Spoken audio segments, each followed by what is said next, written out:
सुखदेव स्वामी कहते राजन, भगवान ने अपनी बंसी बजाते बजाते एकदम से बंद कर दी। जैसे ही बंद हुई बंसी, गोपियों को सुध आई कि अरे हम कब से इस जल में हैं यमुना जी के, हम तो सुध-बुध खो गई। चलो चलो जल्दी से हम अपने वस्त्र पहन ले। लेकिन वस्त्र है कहां जो पहन ले, वो तो सब ऊपर लेके बैठा। एक गोपी ने कहा देखो देखो देखो हमारे वस्त्र वो कदम पर टंगे। कहा ये शरारत किसने की? कहा कि ये शरारत उस यशोदा और नंद के लाला के अलावा कर कौन सकता है?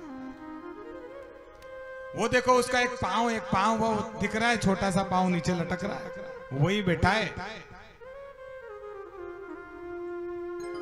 पहले तो गोपियां बड़ी अकड़ी। कहा लाला कन्हैया हमारे वस्त्र दे, नहीं तो हम तेरी मैया से जाकर शिकायत कर देंगी।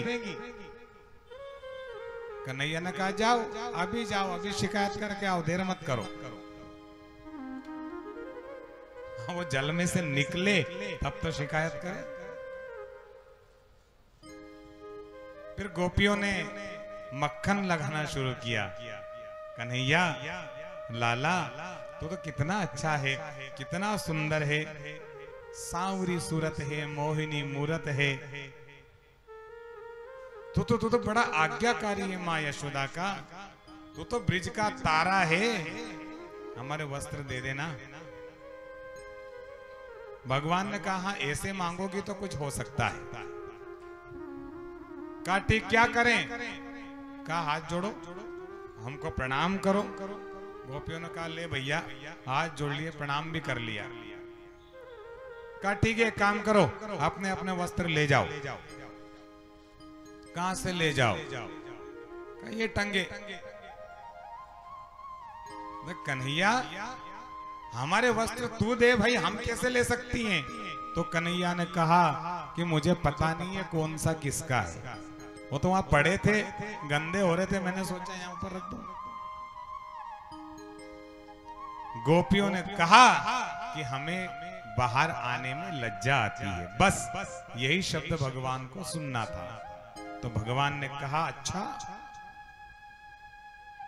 आपको जल से बाहर आने में लज्जा आती है, लेकिन जब जल में गई थी तब नहीं आई। गोपियों तुम बड़ी भोली हो, बड़ी सीधी सादी हो, लेकिन अनजाने में तुम यह अपराध कर रही हो, बड़ी भूल कर रही हो। ऐसे निर्वस्त्र होकर कभी जल में स्नान नहीं करना चाहिए। यदि किसी दुष्ट की नजर या दृष्टि तुम पर पड़ गई, हो सकता है तुम्हारे जीवन में संकट आ जाए। इसलिए आज के बाद ये भूल कभी मत करना।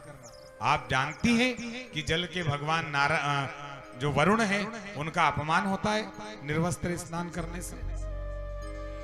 गोपियों ने कहा कि कन्हैया हमें तो ये पता नहीं था, आज तूने हमें यह शिक्षा दी, ये ज्ञान दिया, और मानो इस लीला के माध्यम से भगवान ने पूरे संसार को ज्ञान दिया। इसलिए चीर हरण लीला कोई साधारण नहीं है, ध्यान रखना। कभी भी गलत भाव से ना तो इसको सुनना, ना ही गलत भाव से किसी को कहना। वो तो बड़े दुष्ट वो राक्षस होंगे जो इस कथा का दुरुपयोग करते होंगे और समाज में मनोरंजन की दृष्टि से इस कथा को कहते होंगे। ये कथा मनोरंजन के लिए ही नहीं, मनोमंथन के लिए है। गोपियों को ज्ञान दिया, भगवान वहां से चले गए, वस्त्र सब नीचे पटक दिए, गोपियों ने अपने वस्त्र लिए, सब अपने घर को आ गए। ये है भगवान के भक्त और ये है भारत भूमि जिस पर परमात्मा स्वयं आते हैं और अपने भक्तों की भक्ति को सफल करते हैं। इसलिए तो कहा धन्यो ही भारतो देशा, यह भारत देश धन्य है। धन्यास माकम परंपरा, धन्या भारत संस्कृति, भारतीय जनाधन्या, और धन्यास माकम परंपरा। इसकी व्याख्या अभी 2 दिन पहले कर चुका, इसलिए अभी आपको नहीं कहूंगा। और हम बैठे कहां हैं? राजस्थान की पावन धरा, ये वो धरा है जहां पर वीर महाराणा प्रताप जैसे हुए, जिन्होंने उन विधर्मियों को, जो अपने आप को बड़ा कहते थे, बलवान कहते थे, एक क्षण में जिनको धूल चटा दी।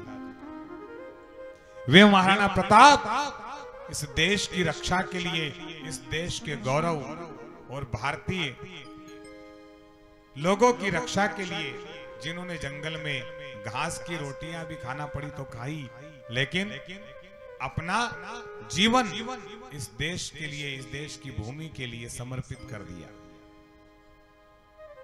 आज मुश्किल है मिलना।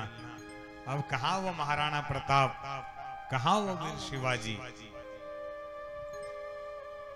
अब तो शूरवीर वही है जिसके फेसबुक पर सबसे ज्यादा फॉलोवर्स है, इंस्टाग्राम पर जिसको सबसे ज्यादा देखा जाता है, वही शूरवीर है।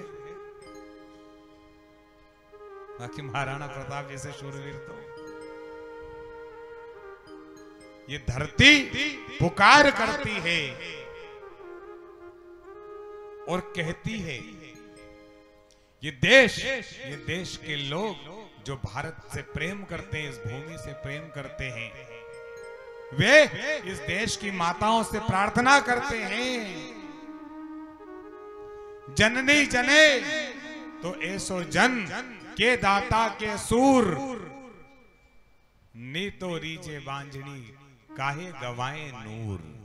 या तो भगवान का भगत पैदा करना, या फिर इस देश की मिट्टी के लिए अपने प्राणों को न्योछावर कर दे, ऐसा बालक पैदा करना, ऐसे शूरवीर पैदा करना। माँ, ये आपके हाथों में है। संतान को क्या बनाना है, ये एक माँ से अच्छा और कोई नहीं जानता। माँ प्रथम गुरु है। इसलिए ये भारत भूमि इन माताओं से कहती है पुकार करके, मायड़ थारो वो पूत कठे। कहां है वो महाराणा प्रताप, कहां है वो वीर शिवाजी।